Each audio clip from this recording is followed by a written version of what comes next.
Well, welcome. Tim Ard here. We have a shag bark hickory to take down for his little firewood. It has passed away and we need to get it down and into some usable sections. So I've already checked it out here. It goes back almost to the fence forward. That's about 4 feet, something like that. And I've got my target kind of laid out. And now put the face notch in, get that lined up, and then we'll take a look at the back cut.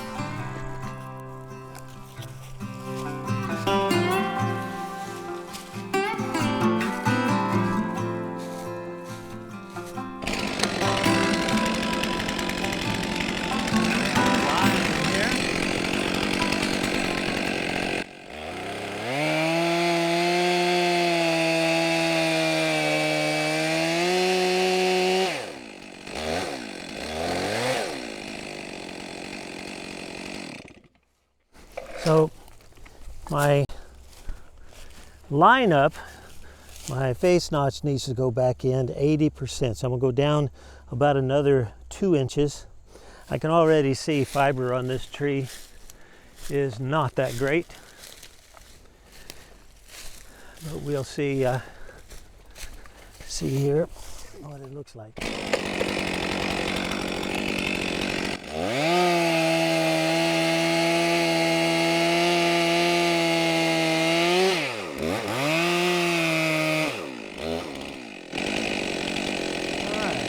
Target.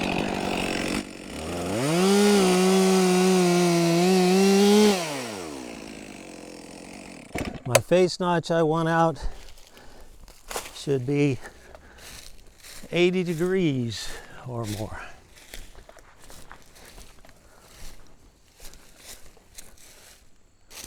A good 75 to 90 degrees, somewhere through there. I think we're in good shape there.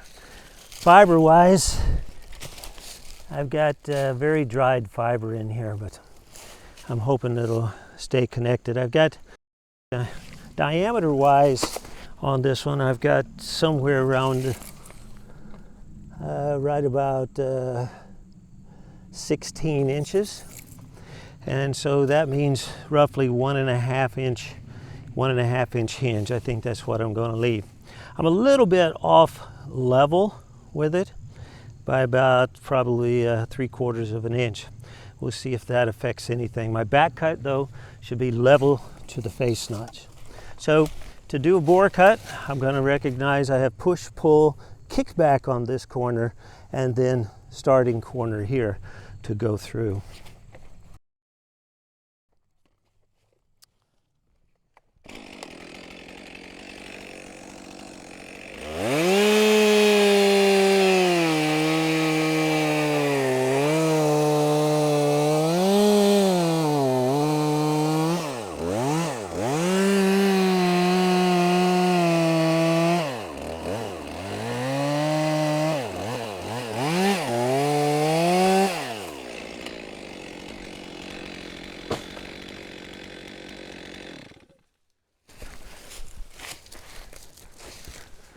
Very rotted in the back.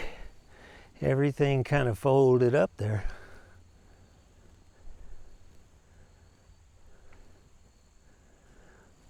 But all came down safely. Don't have to worry about curing this one too much for firewood. It's pretty much done. Best to get these down before this much of decay has happened. You can see some ant work going on, but absolutely no fiber. One little section of fiber, but you know it still went exact. You can see the rot here on the back, and one little section of fiber, but it's still pretty much right on target. You can see the stick back there on my fence line.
I'll generally try to scope out where we've got a little stick on the ground or something, a little bit of an opening that we can be able to start seeing the kerf opening up.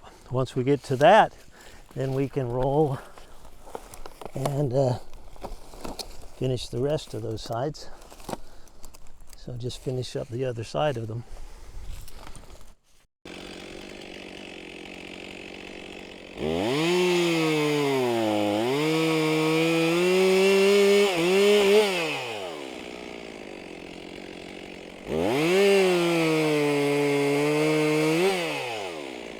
When you cut the firewood off, it can go back down in the slot. You don't have to spin the chain. If you spin the chain as you go down in, you have a chance of kickback from the tip. Make sure too your stance is such that you're balancing your own weight before you start to rev the saw.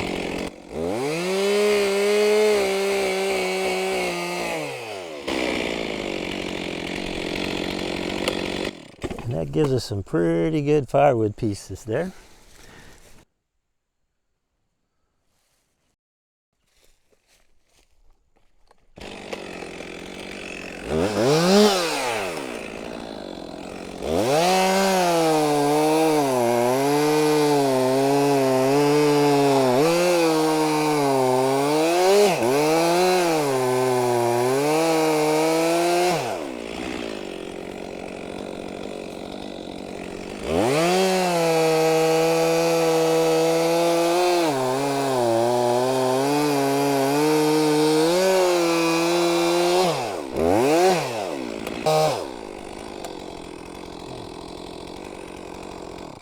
If you want, you can also use a wedge. And this you can lift the log up, or you can take and just hold the kerf open.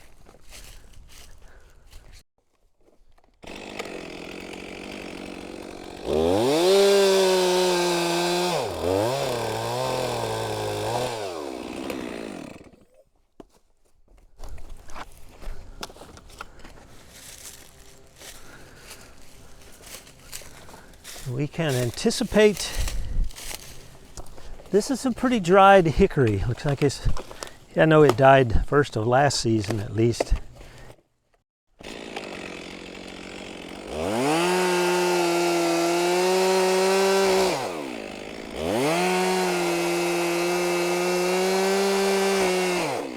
don't want to get in the ground.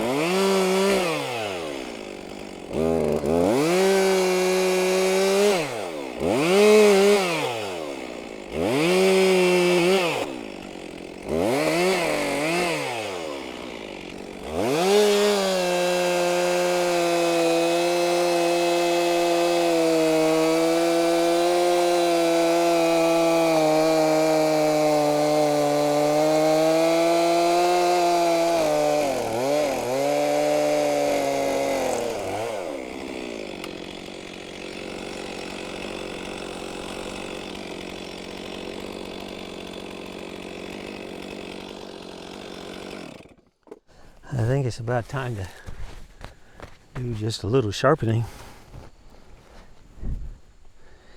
This old dried stuff really plays havoc on the chain. Let's see what we have to work with here. I use this furred chain sharp. It's done a good job for me for many years.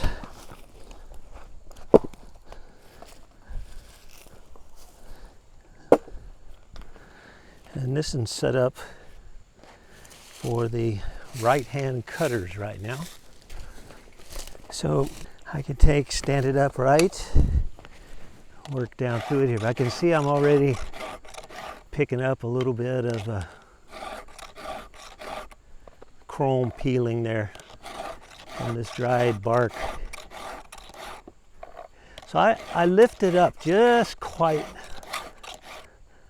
under the chisel angle, and I apply pressure back in to the radius of the tooth. And when I pick it up, that clears all of that abrasion off.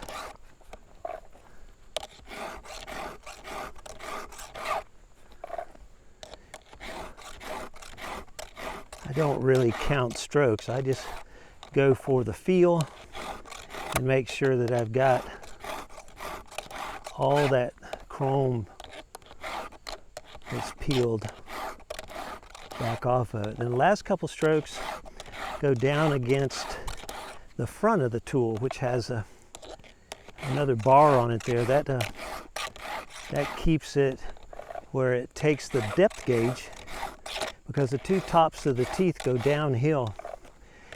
The top of the square file on here actually takes the rakers or depth gauges down in proportion to the height. So it's always taking the same bite of the wood, no matter whether we are shorter or longer on the tooth. So that's that side. So now I need to flip this over. Now I'm set up for the left side cutters.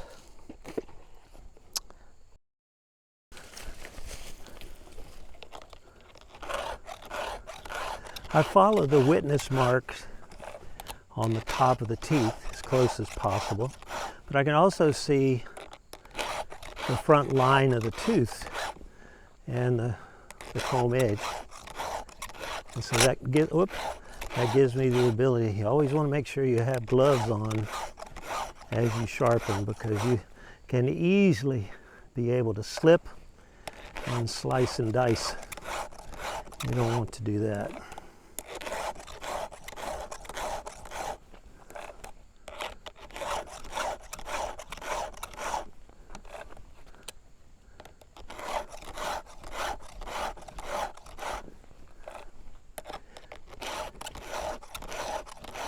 Usually, people talk about 4 or 5 strokes, and that's generally what it takes if you don't have any real damage to that chrome surface.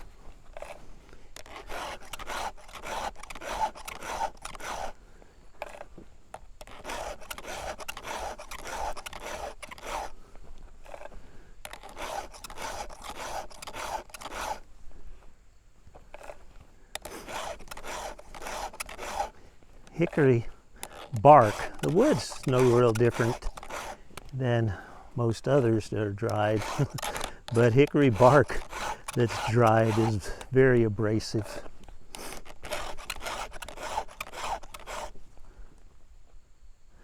And that's pretty much it. So hopefully she cuts a little better now. Let's see if we can work this up a little more.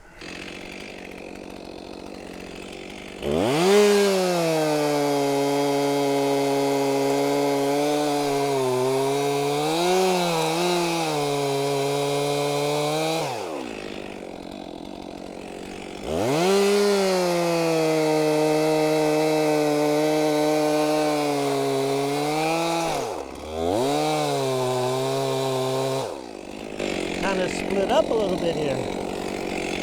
But the chain is definitely cutting better.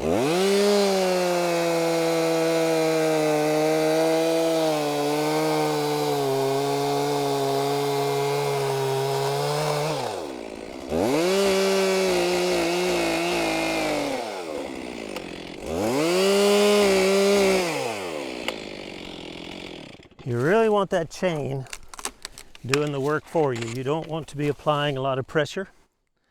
And so let it do the cutting, don't push.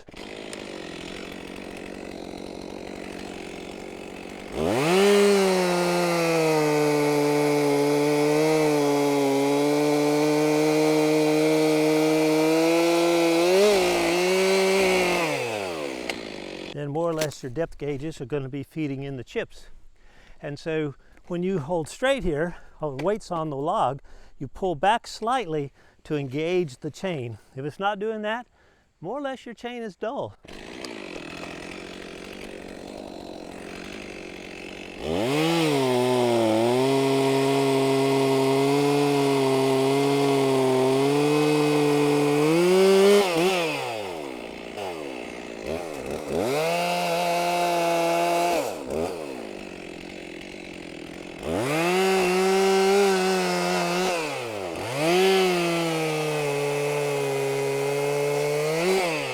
Your chain should cut about 1 inch a second, even on dried wood.